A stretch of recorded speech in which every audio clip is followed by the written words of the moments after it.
Hey everybody, it's Sunny and Char, and I am so excited. I am over the moon to share with you that I have a new book coming out called The Universe is Calling You. And there's an amazing foreword by Rupaul. There's an endorsement by Chris Colfer. It's about understanding your intuition. It's about protecting yourself from negative energies. It's about understanding your essence and your true purpose and your soul's purpose on this earth. You can get it at barnesandnoble.com. You can get it at amazon.com. I would love for you to order the book and let me know what you think of it. Write a review for us if you feel like it. Thanks so much. Char Margolis, Char Communications Incorporated, and CharVision LLC do not endorse or offer for any purpose but entertainment the views of any guest or other expert on CharVision or UBN. I knew things before they happened from the time I was a child. At the age of 8, I saw a spirit at the foot of my bed and didn't know what it was. And in my 20s, I finally realized I had a special ability that could help others. I have learned that love never dies. There is a spirit world that can communicate with us, and we all have the gift of intuition. Join me, and together we will explore the possibilities of the unknown from beyond and more. This is CharVision. Hey everybody, it's Sunny and Char, and Sunny is a little angel today because I have an angel as a guest, and seriously, he's a living icon. He's a legend in his own time. I am so honored because he has done more for the LGBTQ community than anybody. Don't forget the BLT community. And the BLT community, which is that? Bacon, lettuce, and tomato. You know, he's opened doors. You have opened doors for so many people to be accepted for who they are so they can live their truth. And I'm so honored to have Rupaul here, everybody. Thank you. Yeah. We've known each other for a long time. We have. It was 96 is when you were doing our radio show in New York City at KTU. Yeah. Was it 96? Yeah. Yeah, it was WKTU. And when had you just started? I just started there. In VH1 then? VH1 had just started then too, but I was familiar with you from your columns in newspapers. Oh, okay. Yeah. Okay. Well, I used to be a regular on the show, and they used to put me on, and I would take phone calls, and I would do readings like I do on CharVision often. And it means a lot to me that you guys allowed me to do that at the time. And I would love for you to tell the story about when your mom was pregnant with you. Yeah. Well, when my mother, this is back a long time ago, before there were, what are those things that where people can tell the birth, the sex of a child? Oh, sonogram. There you go. This is before sonogram.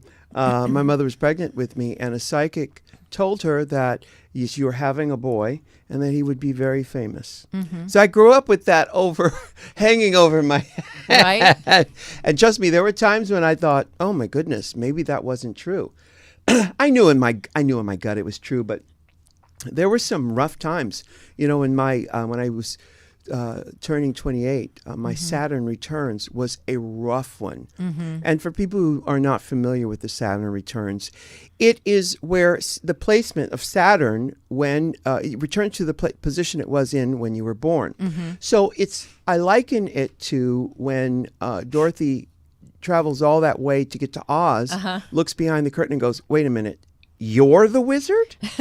Right. You know, everything is different from what she thought it would be. And the same was true for me. I was at 28. I was sleeping on my baby sister's couch with not a dime to my name. Oh my. And it was rough.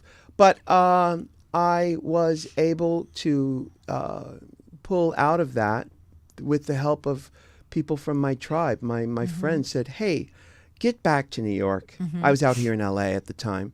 Get back to New York and get back to what you set out to do. And what were you doing then? Well, I started out my professional career in show business in 82. The first time I got paid for being on stage was in 82. And I was in bands, rock and roll bands in Atlanta, Georgia. Like, were you the main singer? Yeah. Yeah. And so but I'd done performing arts school and done plays and stuff in high school and stuff. Right. But professionally, it was 1982 when I got paid for it. And then I moved to New York after a few years of doing that and tried to make things happen. And it got a little traction. Then I moved out to L.A.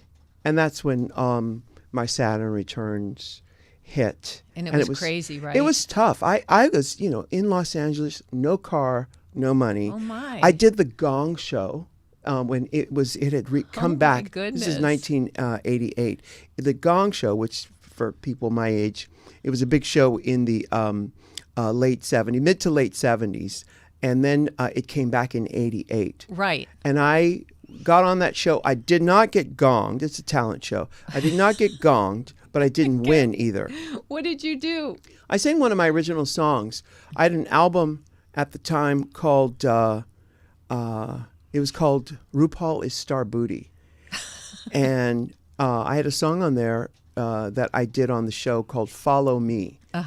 And I did. And the judges on my episode were Salt and Pepper and some other people. But an Elvis impersonator won over me. Oh. Yeah.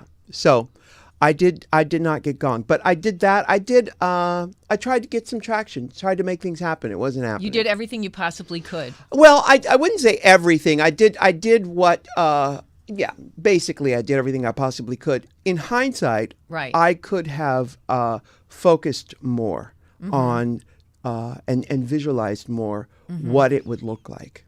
And also, a few years later, a huge epiphany happened where I was going to really go for it this time. And I was doing my nightclub act, and I was doing it in sort of my David Bowie androgynous look. Okay. And the epiphany was somebody came up to me after a show and said, that's great, Rue, but when are you going to do Star Booty again? When are you going to do drag and stuff? Yeah. And I realized, well, where did I get the idea I couldn't do drag? Oh, it was an idea in my head and my head only. So the epiphany was, get out of my own way and listen to the universe's stage direction. And I said, I'm going to do this in drag. And Char, I got to tell you, and this was amazing. It was like ancient doors opening when I had this epiphany. When I said I was going to do my career in drag, because I had always set out wanted to be David Bowie and do this androgyny thing. When I decided to do it in drag, it was like these ancient doors creaking open, like I'd hit the secret combination of that's what it was. What was standing in my way was an old idea that, no one's going to be. It was predestined for you. It was predestined for me, but I was standing in my own way. When you were saying that, it was like I'm thinking of the Akashic Records, which are the stories of all our lives, our past lives. Yeah. It sounds like they were, when you said creaking open, that's the visualization I got, that these big, rocks were opening up, and then you came and you became Rupaul. Yeah. You said Akashic? What are they called? The Akashic Records are all the history of every lifetime you ever lived or I ever lived.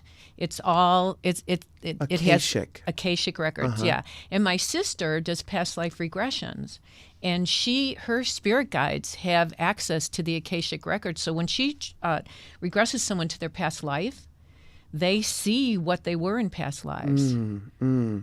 I mean, I don't know if you've ever had that experience. No, I haven't. But you probably, I mean, because you're such an old soul.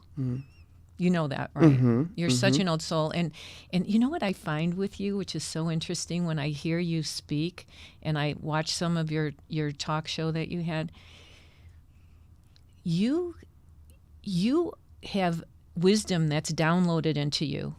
And when you speak sometimes, and I think you don't even always realize that information, wisdom is coming through because you're a healer.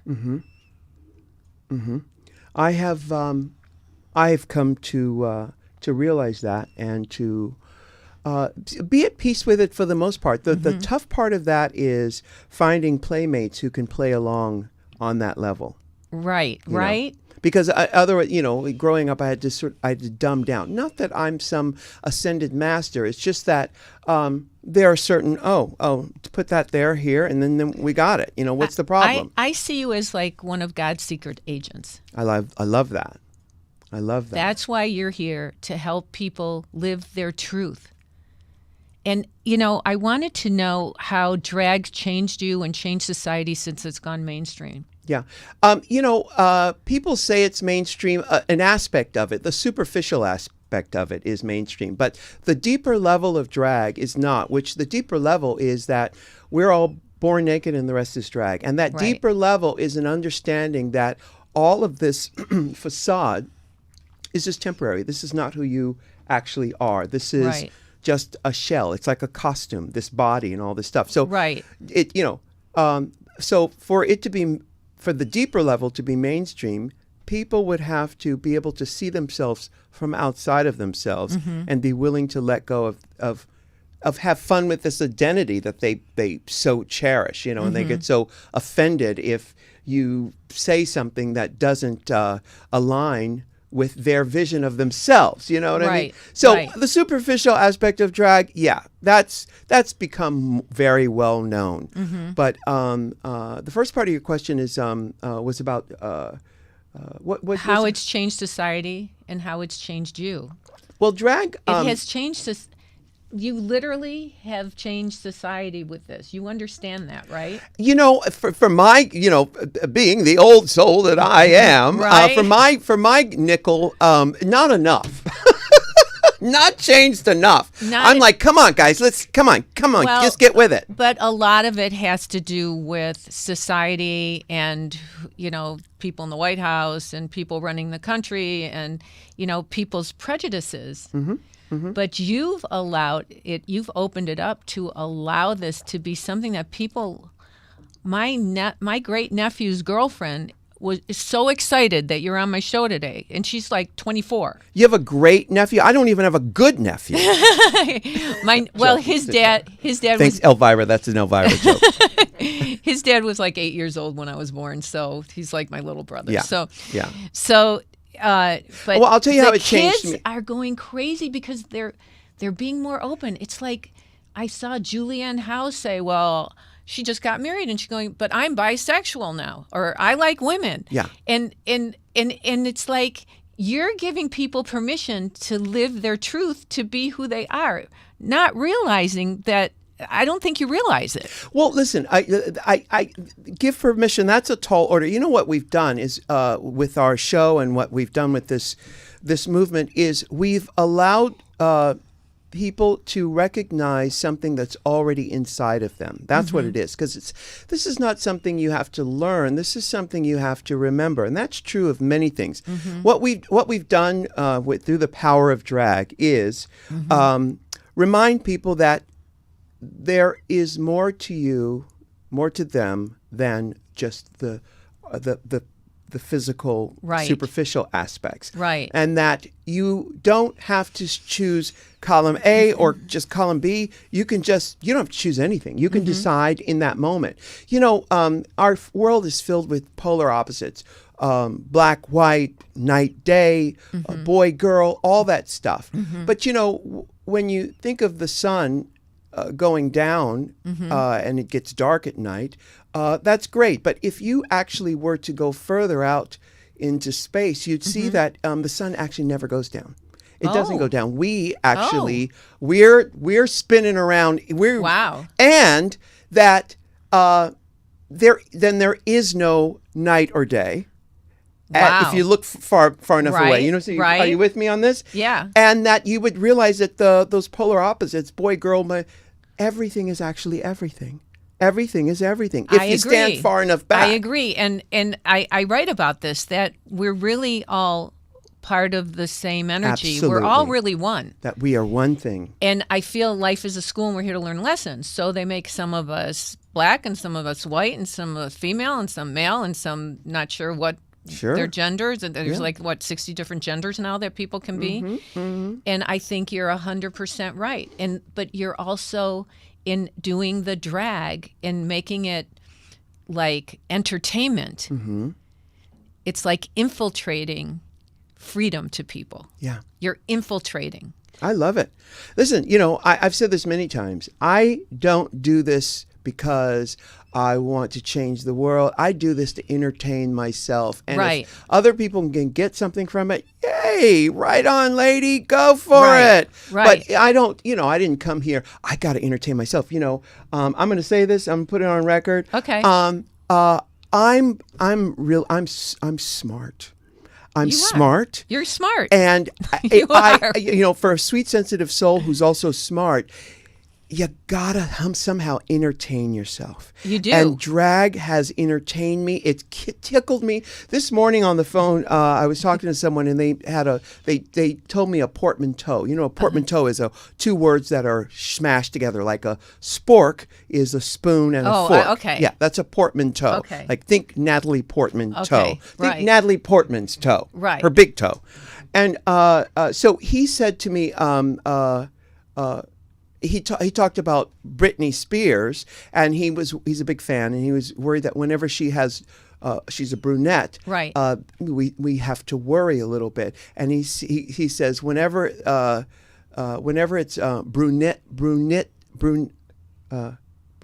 Britney, I'm trying to put the two words together.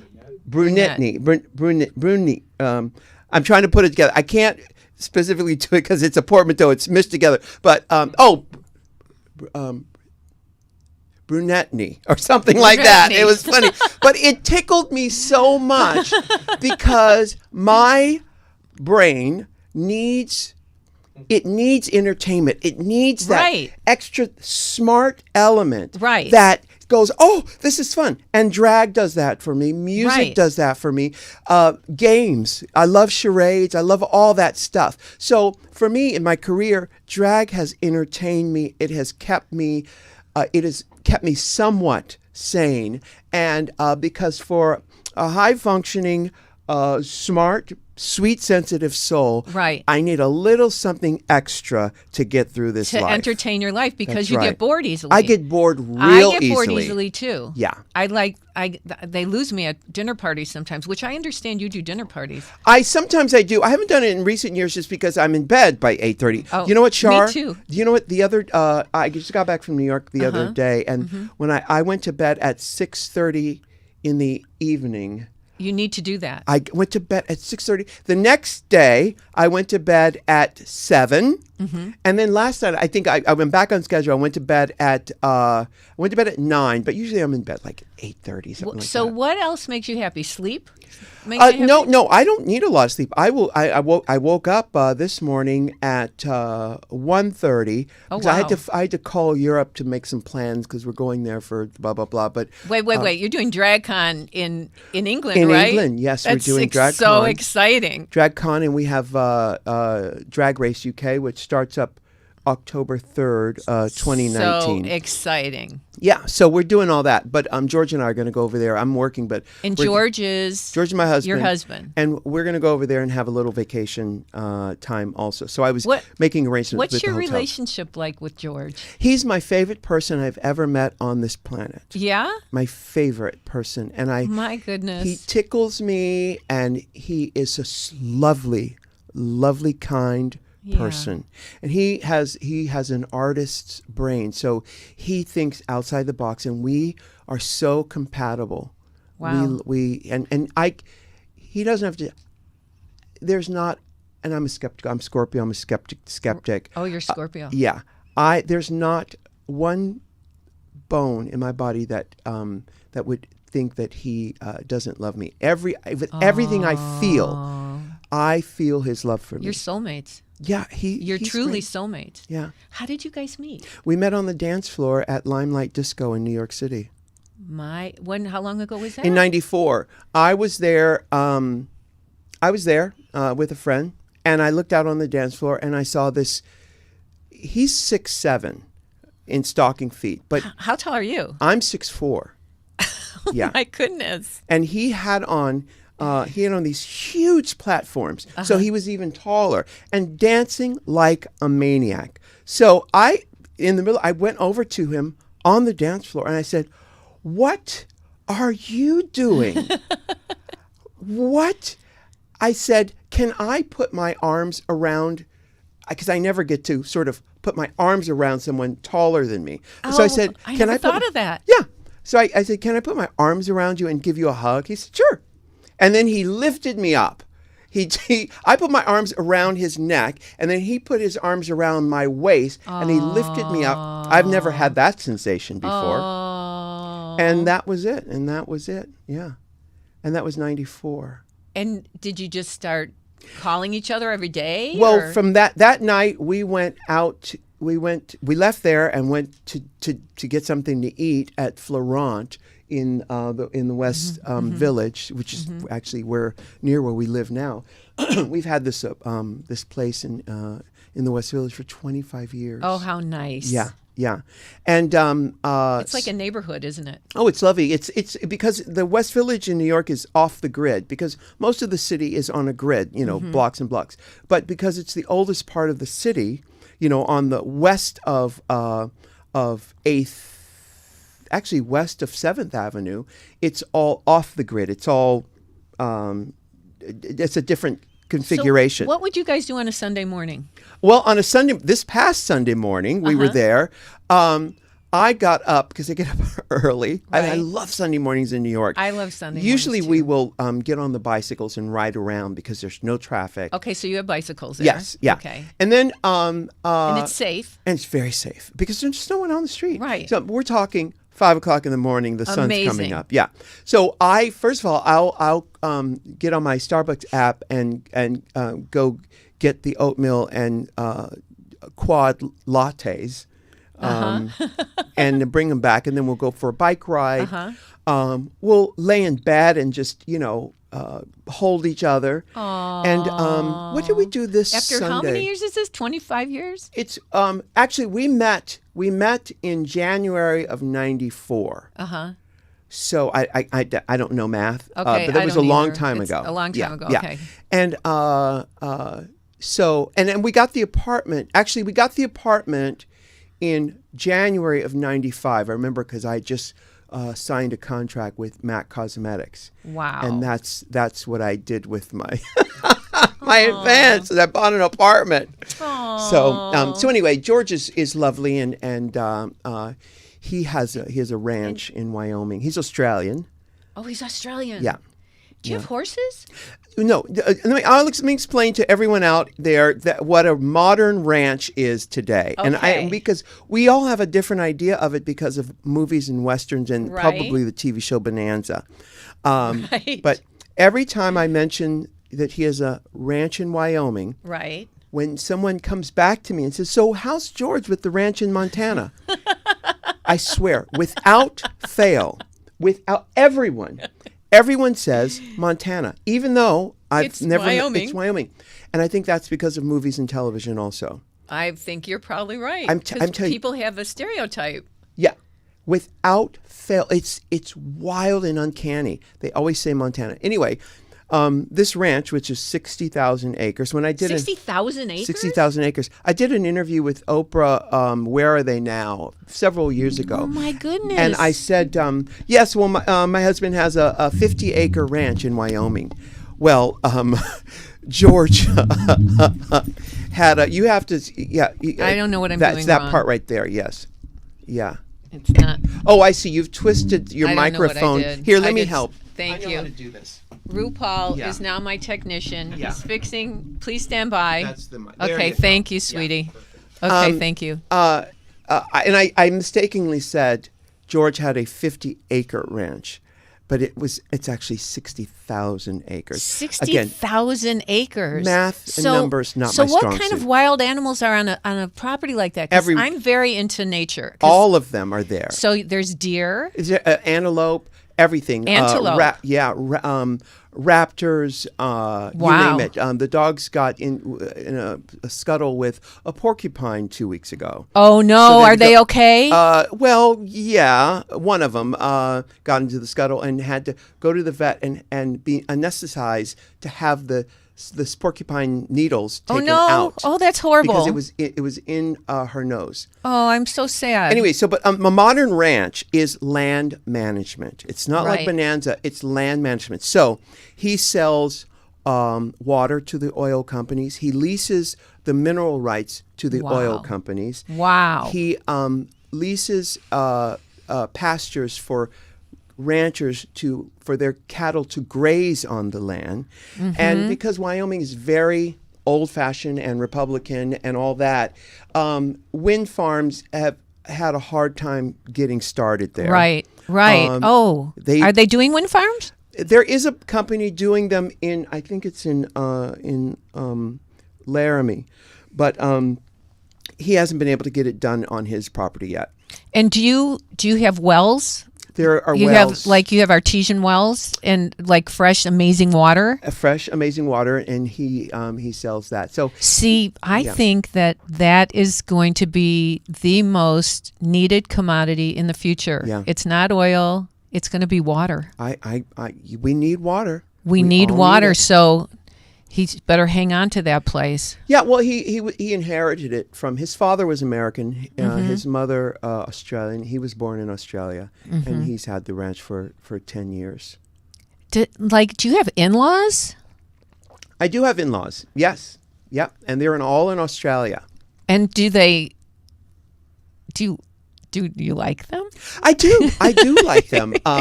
I do.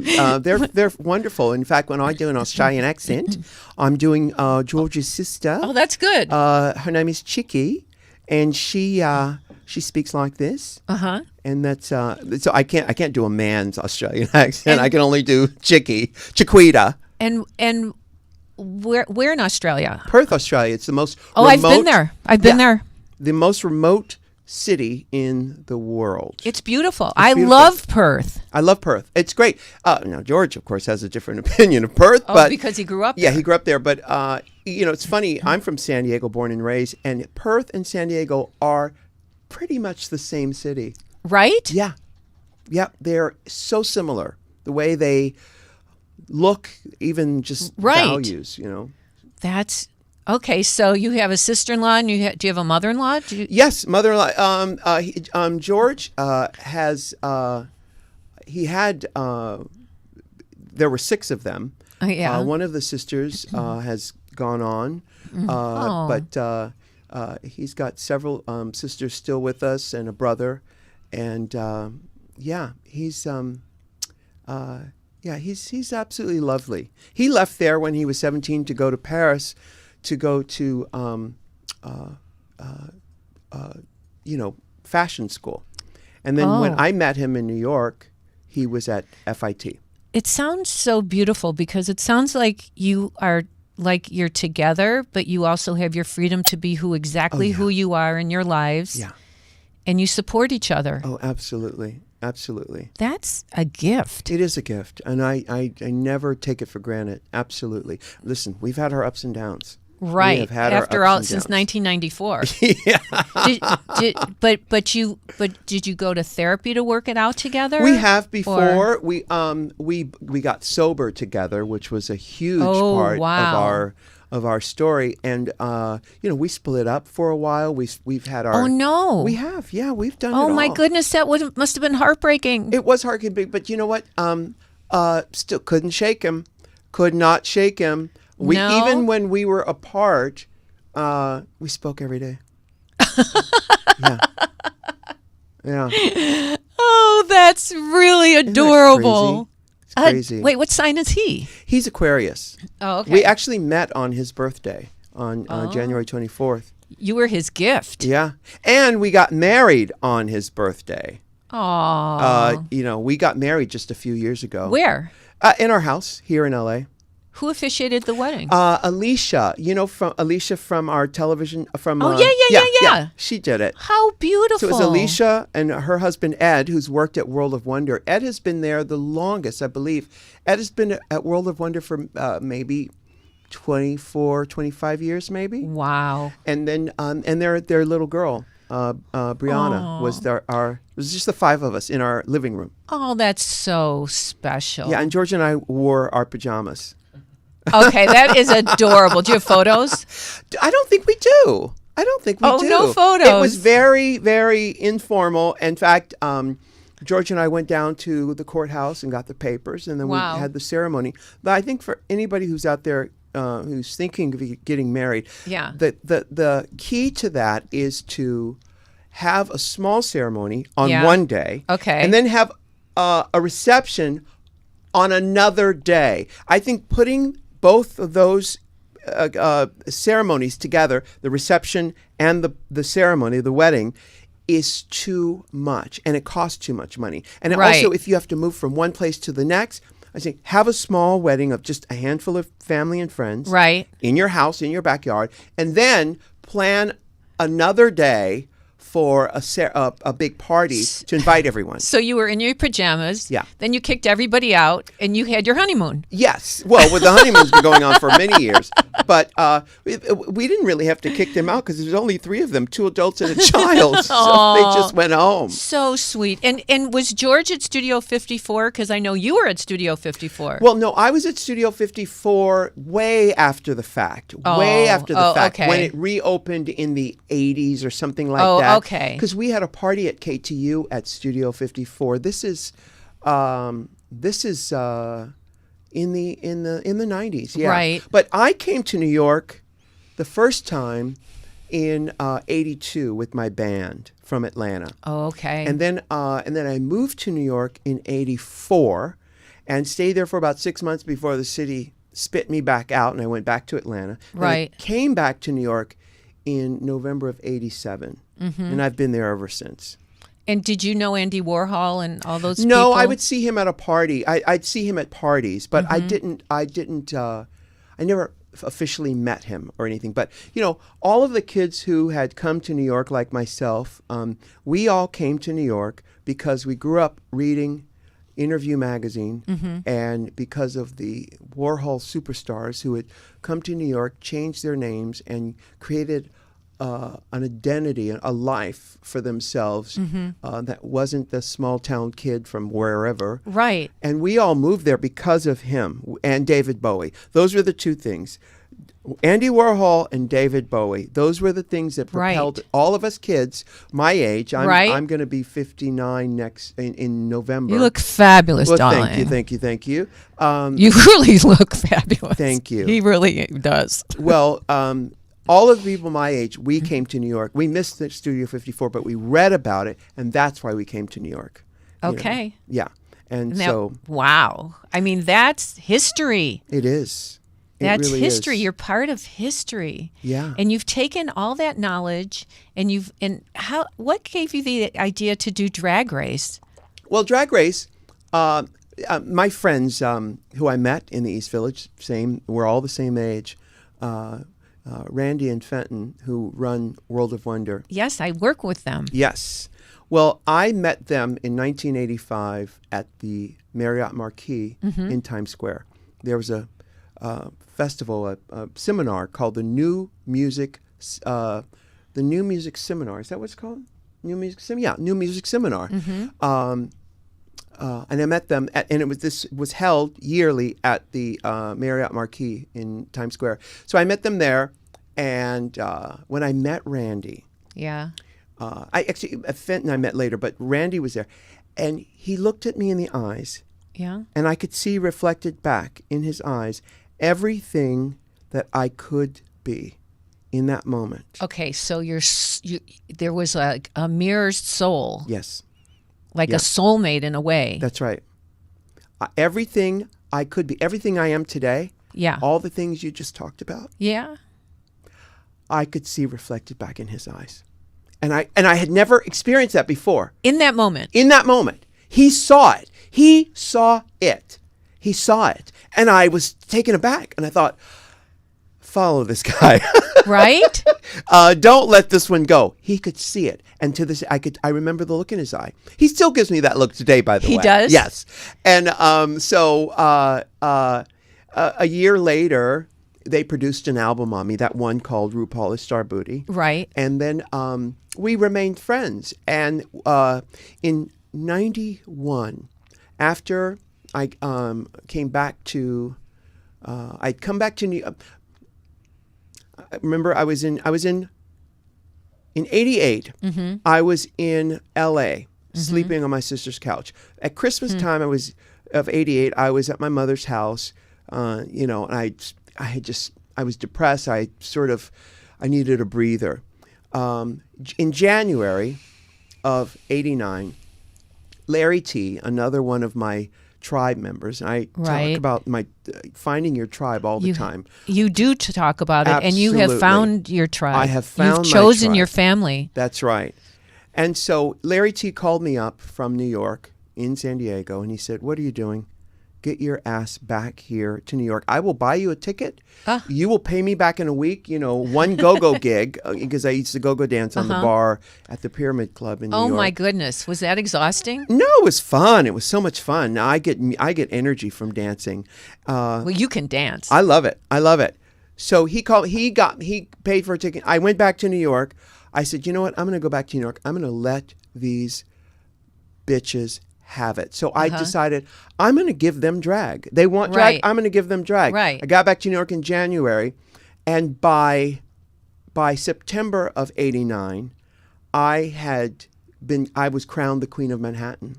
Amazing. This was this is in what, 9 months, 7 months, I don't know. Amazing. So by the end, my reign as the Queen of Manhattan ended in September of 1990. This was an annual thing that they would do, the clubs and stuff. Right. So by the 1990, I thought, you know what? I'm going to go for it in a bigger way. So we're September 1990. Yeah. By December, I decided, I'm going to quit doing chemicals. I'm going to quit drinking. I'm going to only smoke weed, and I'm going to focus on my career. So I went to Randy and Fenton in January of 91, and they were just starting up World of Wonder. Oh. And they said, well, why don't we manage you? I said, let's do it. So amazing. I took this is January of 91. I took that year to work on a demo tape and to get myself together. So by March of 92, this is a year later, I got a record deal, a big record deal. So you just cold turkey stopped doing drugs. Mm-hmm. Well, I mean, I smoked weed, but I stopped doing chemicals. Yeah, but I mean chemicals. Yeah, because I was doing... How did you survive that? Well, Well, you are protected. You do have guardian angels. You have spirit guides, because you maybe shouldn't have survived all that. Child, you ain't never lied. I definitely did. The amount of cars I've gotten into of people who I do not know. Oh, the amount of my times goodness. I was in a club and somebody said, "Open your mouth," and put a pill or something in my mouth, and I said, "Okay, let's party." Oh, no. And then it's saying, "By the way, what was that?" The amount of times I've done that, you have no idea. I have no idea. Mm-hmm. Yep. So I quit doing chemicals. I continued to smoke weed, which was still a problem, but I was focused on my career in a way that in a way that I know how to. I'm very You were hyper ambitious. focused. You were hyper focused about it. But I can just imagine your guardian angels and spirit guides scattering, going, "Wait, close his mouth. Don't have them take that pill." Right. They had their hands full with you. They certainly did. I think they still do, by the way. Oh, they certainly do. You know what? I have been pulled over drunk driving so many times back then as a kid in my 20s. And once I was working as a go-go dancer at a club in Atlanta called Weekends. Mm-hmm. I was actually the only go-go dancer at this club. So I got to work, and the DJ said, "I've got some acid." Because all through my 20s, I would drop acid at least once a week. Oh, my. And it was early in the night, so it was like 7, actually, 8 o'clock. It was still light outside. So we said, let's go out back of the club. He put a long record on. Let's go out back, smoke a joint, and drop some acid. It's fine. So while we were smoking the joint, the cops rolled up and said, drop it. Had put us in the back. No. The record's still going in the disco, by the way. Put us in the back of the car. And then this other guy drives up, and he's an off-duty cop on the payroll of the club. And he said, these guys are fine. They're okay. Let them go. Oh, my. But the cop said, well, I've already started the process. So after your shift tonight, you guys are going to have to go downtown. Oh, no. And see, and we've written a citation. We had to go. Did you have to go to jail? We did not go. I've never been to jail in my life, knock wood, thank God. Thank God. Thank God. We're never going to let you do that. I'm never going to go to jail. No. Never. So anyway, we finished our shift. I'm tripping my brains out on acid. We both went downtown. We took the bus, the MARTA train downtown. We had to fill out some papers or something, but they ended up letting us go, and nothing ever came of that. So I've never been arrested, but I've come very, very, very close. You have. Very close. But yeah, guardian angels, absolutely. Well, you know, it kind of reminds me of those stories you hear of somebody said, like, something took over the wheel and turned the wheels, Yes. so it saved them from being in a car accident. Or lifted you the car up from yeah. Yeah. You have miracles. You have miracles. Absolutely. So you're so happy, aren't you? I am right now. What makes you happy? Laughter, music, creativity. I love sitting at a table with the people I collaborate with. And coming up with something. Earlier, you asked me about how did Drag Race happen. Yeah. Randy and Fenton that's right. been after me for years to do a reality show. And I thought, no, because I didn't want to do anything mean-spirited. And so fast forward to 2000, actually 1999, when I got sober, I stepped away from the business. I worked, but I stepped away. I wasn't ambitious about my career as much as I was about being sober and finding my footing again and getting into sobriety. So from 1999 to all of 2003, I was focused on home. So I would have barbecues and parties with no alcohol and just get to know my nieces and nephews and all that. Oh, that's so nice. It was very nice. So by 2004, I was hungry again. I felt great. And I went back to work for Frankie Blue at a news station. My goodness. And he hired both Michelle Visage and I to come and be at his news station. Where was that? In New York. I was in L.A. What call letters? WNEW. Oh, WNEW. Yes. And so Michelle and I went back there, but after about 3 months, he got fired. Oh. So I decided to do this gig because I made a new record. I was ready to come back. And after Frankie Blue got fired, I decided, you know what? I don't want to be there with the new management. Michelle stayed. I left. I decided, you know what? Randy said, well, why don't you do a new Star Booty movie? Oh. Star Booty keeps coming up again and again and again. It's a constant. And I thought that's a great idea. And I've always used Randy. Randy's the one who I could see my future in his eyes. Right. I've always used him. Such a nice man. He's a lovely man. So sweet, so sensitive, and smart. Right. I've used both Randy and Fenton. As that mirror image that you were talking about. I equate it to, is it Perseus in Clash of the Titans? I may have the name right or wrong, I don't know. But he goes to slay, take the head of Medusa. But if you look at Medusa in the eyes, you'll turn to stone. Right. So he realizes that his shield is reflective. So he uses his shield to not look at her directly, but to use the shield, the reflection, to cut her head off. So, and he succeeds. So I have used Randy as a reflection ever since the Marriott Marquis. I listen closely to what he says, and he can see me. There's only one of us here. He can see me from outside. I could see myself through Randy's eyes. And who found Tom Campbell to work with you? Tom Campbell, we met. They've always known him. Tom Campbell is the producer of Drag Race. In fact, the concept of Drag Race was his.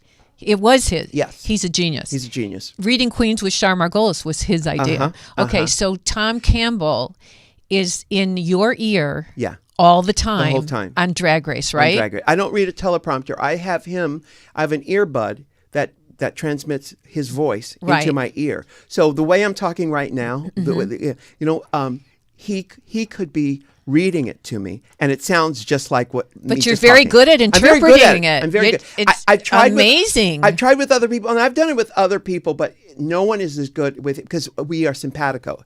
He's a genius. He's a genius. He's a genius. Yeah. I'm telling you, the guy, he used to be an executive at ABC. That's when I met him. Yes. Well, when I met him, I think he was an executive at MTV or something. This is like 300 years ago. Yeah, exactly. So, after I did the Star Booty movie, Randy and Fenton thought, okay, he's serious about coming back. Yes. Because I wrote and produced the Star Booty movie. He's serious about coming back. And then they reapproached me about a reality show. And I said, yeah, I'm ready. As long as it's not mean-spirited. How many years ago was that? That was, Star Booty came out in 2007, and at the end of 2007. And then we went out pitching Drag Race at the beginning of 2008. Because we started filming it on Labor Day of 2008, and it started airing in January or February of 2009. And we just finished filming our 12th season of that show. 12. Oh, by the way, congratulations. You're up for 14 Emmys. Yeah. Yeah. Mazel tov. Thank you. That's incredible. Yes. It is incredible.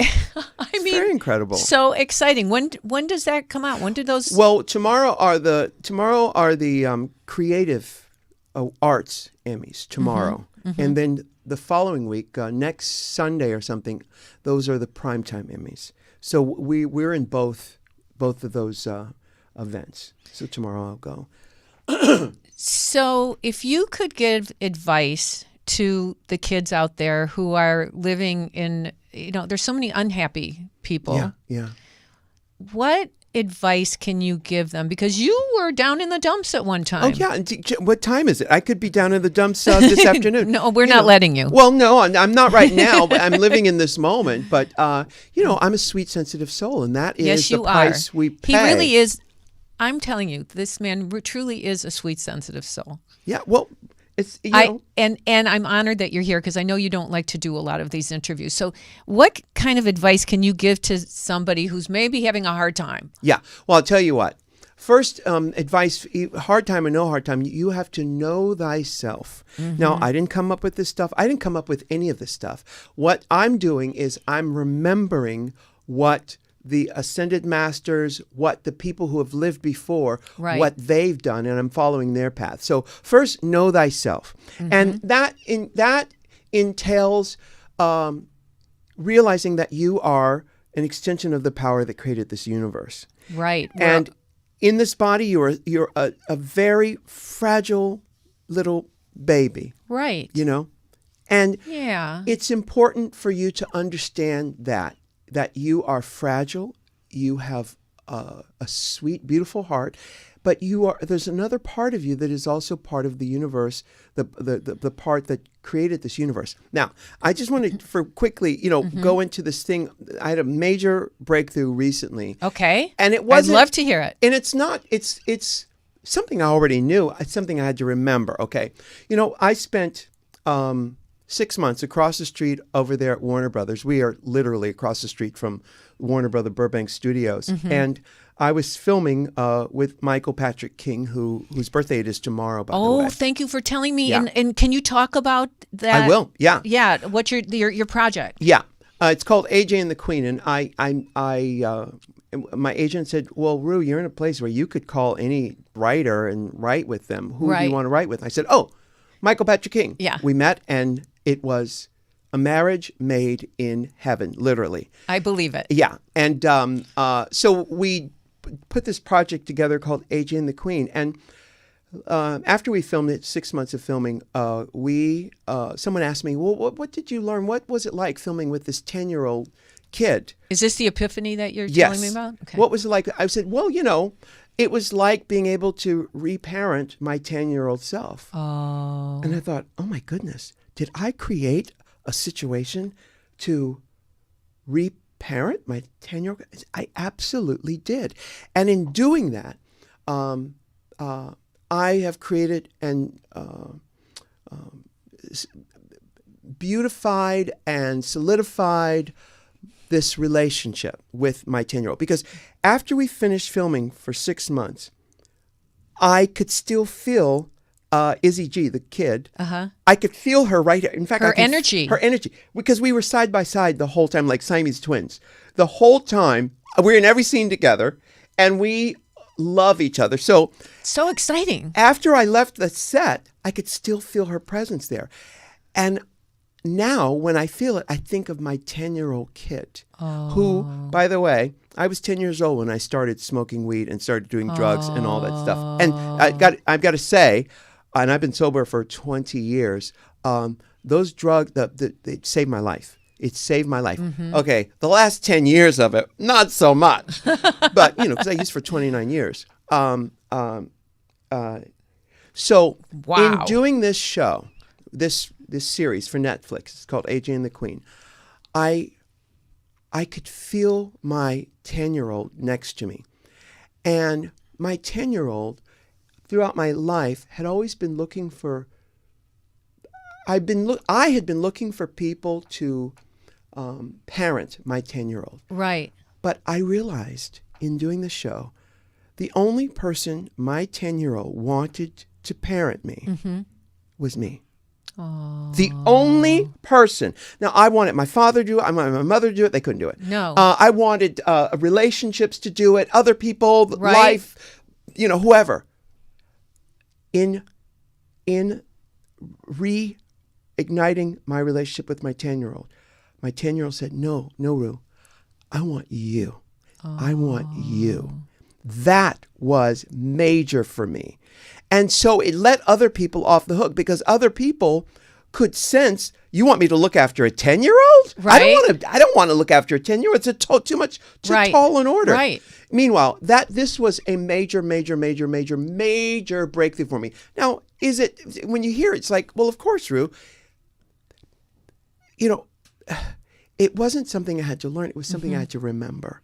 So when you ask about advice for young people who are out there, knowing thyself and knowing all parts of yourself, knowing that child who is right there with you, right? It's right there. Right. You have to create a relationship. You have to reignite a relationship with that child and take care of that child. Because if I was literally, and during the filming of this thing, I felt very protective of this kid. She, Izzy, her parents were on the set all the time. She had a teacher. She had both her parents. It was great. But I was very, very protective because I love this kid. When you see this kid on camera, oh my goodness. So really your advice to people is what you always say. If you can't love yourself, how in the hell are you going to love somebody else? Yes. That's right. I wanted him to say that on the show. That is absolutely right. I can't. Because you can't give them something you ain't got. Right. You can't give away something you ain't got. I cannot thank you enough for being here. I know you're not crazy about doing interviews. I appreciate you trusting me. It's going to be a surprise, but Ru wrote the foreword to my new book that's going to be coming out. It's called what is it called? The Universe is Calling You. Thank you. And I'm so honored that you have allowed me to be part of your tribe. I love you so much. I love you too. Kindred spirits. Yeah, he's going to make me cry. You do. Crying ain't nothing wrong with crying. And then I'm sitting here thinking, am I supposed to call you he or she? You can call me whatever you want. It doesn't matter, does it? Doesn't matter. No, everything is everything. Well, I'm grateful to you. I'm grateful to you for everything that you do for everybody else and the healing work that you do. And I put you in my prayers this morning. I will keep you in my prayers. Good.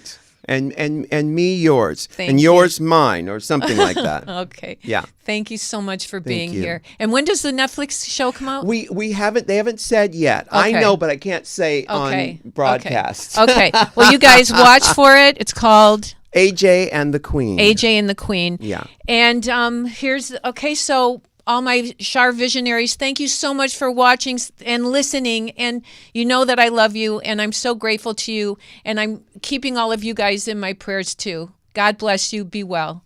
And remember, intuition will take you places logic never could. That's right. Bye-bye.